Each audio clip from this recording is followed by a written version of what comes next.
पुण्यातील नरपतगिरी चौक येथील 100 ते 200 वर्ष जुनं असलेलं प्राचीन शिव मंदिर आता सध्या वादाच्या भोवऱ्यात चांगलं सापडलेलं आहे. तर नेमका हा विषय काय आहे आपण जाणून घेऊयात बीजेपीच्या महिला नेत्या उज्ज्वला गौड यांच्याकडून. काय नेमका काय विषय? सर्वप्रथम मी एक हिंदू आहे आणि आपल्या हिंदुस्थानामध्ये म्हटलं जातं की यहाँ का हर कंकर कंकर शंकर आहे. नरपतगिरी चौकामध्ये असलेलं जे मंदिर आहे ते 150 ते 200 वर्ष जुनं आहे.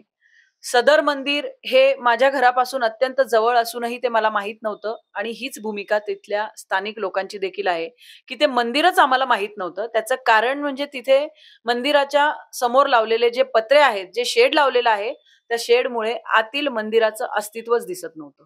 अच्छा. आणि ताई, परंतु आता इतके वर्ष झाले, तुम्ही म्हणता 14 ते 15 वर्ष झालं की हे माहिती नव्हतं की तिथं मंदिर आहे. मग इतके वर्ष का नाही याच्यावरती ऍक्शन घेतली गेली?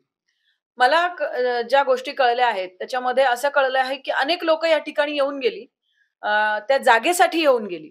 पण मला जे कळलं ते मंदिराचा विषय कळाला की मंदिर दिसत नाही, त्यामुळे मी मंदिरासाठी गेले होते. आणि ती जागा जर म्हणली मंदिराची तर ती देखील अनेक दिवस झालं त्याच्यावर लिटिगेशन्स आहेत, बऱ्याच काही गोष्टी आहेत, पण त्या जागेच्या अनुषंगाने मी कुठलंही पाऊल उचललेलं नाही. माझी मागणी ही सीपी साहेबांनाही होती, महानगरपालिकेलाही आहे की त्या मंदिराला जे अस्तित्व प्राप्त झालेलं आहे, इतकं पुरातन मंदिर आहे, हे पुरातन मंदिर सर्वसामान्य जनतेसाठी खुलं व्हावं किंवा ते दिसावं, की जेणेकरून दिसल्यानंतर कोणतीही व्यक्ती तिथे दर्शनाला जाऊ शकते, एवढी साधी माझी मागणी होती. आणि इतके वर्ष जर लोकांनी हा मुद्दा उचलला नाही तर त्याचं कारणच असं आहे की काही लोकांना जागेत इंटरेस्ट होता, मला मंदिरात इंटरेस्ट आहे. तुम्ही ह्या गोष्टीची तक्रार महानगरपालिकेमध्ये केली होती का? हो, मी महानगरपालिकेला पत्र दिलेलं आहे.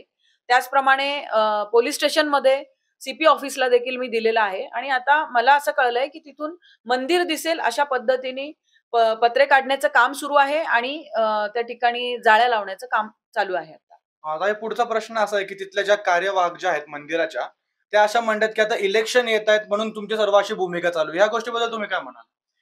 अ, त्याबद्दल न बोललेलंच बरं. कारण अशा गोष्टींची मला कीव येते. माझं कार्य हे हिंदुत्वाचं आहे. याच्यामध्ये इलेक्शनचा कुठेही संबंध येत नाही. हिंदुत्वाचं कार्य गेली अनेक वर्ष माझ्याकडून होतंय आणि ज्या महादेवाचं मंदिर इतके वर्ष दिसत नव्हतं, ते दिसावं. कदाचित हे त्या महादेवाच्याच मनात असेल आणि त्या कार्यासाठी त्यांनी मला निवडलं असेल, ही माझी भावना आहे. लोकांना जर इलेक्शन त्यांचं जर जर त्या मानसिकतेतून ते जर मला बघत असतील, तर त्यांची मानसिकतेची मला किळस पण येते आणि दया पण येते. त्यांनी तो मानसिकतेचा चष्मा काढावा असं मला वाटतं. आपण नेहमी बघतो की इतर धर्मियांची जी काही प्रार्थना स्थळं आहेत, त्यांच्या आजूबाजूला कधी केर, कचरा ते राहू देत नाही. अगदी म्हणजे ते अनधिकृत जरी बांधकाम असेल, तरी ते त्याला अगदी स्वच्छ, गुळगुळीत ठेवतात. आणि इथे महादेवांचं जे पुरातन मंदिर आहे, जिथे एकेकाळी याग चालायचे आणि अनेक गोसावी लोकं, संन्यासी लोकं तिथे यागामध्ये बसण्यासाठी यायचे.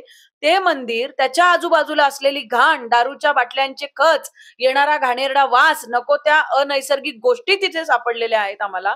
त्याचे देखील आमच्याकडे व्हिडिओ आहेत. मग जर ते सगळं हटवलं गेलं, ती स्वच्छता झाली, तर महादेवाला चांगलं वाटणार नाही का? इतर धर्मियांचे प्रार्थनास्थळं किती स्वच्छ असतात. ते अनधिकृत असले तरी तिथे सर्व सुविधा असतात. मग या महादेवाच्या मंदिरात का नको? हा आमचा प्रश्न आहे. आणि आता तुमचं पुढचं पाऊल काय असणार आहे आता? माझं पुढचं पाऊल माझं पोलीस स्टेशनमध्ये आणि सीपी साहेबांच्या ऑफिसमध्ये बोलणं सुरू आहे. सदर मंदिराचं पत्रे काढल्यानंतर ज्या जाळ्या लावण्यात येणार आहेत, त्यातून मंदिर दिसेल अशा पद्धतीने सगळं काही पुढचं कार्य होणार आहे तिथे. आणि मंदिर जर दिसत असेल सहजासहजी रस्त्यावरून जाताना, तर ही माझ्यासाठी आनंदाची गोष्ट आहे आणि हा सकल हिंदू समाजाचा विजय असेल असं मला वाटतं. आता या गोष्टीबद्दल पुढे महानगरपालिका आणि पोलीस स्टेशन देखील काय दखल घेते ते आपण जाणून घेऊ. तोपर्यंत न्यूज डॉट साठी मी अंशुकाश.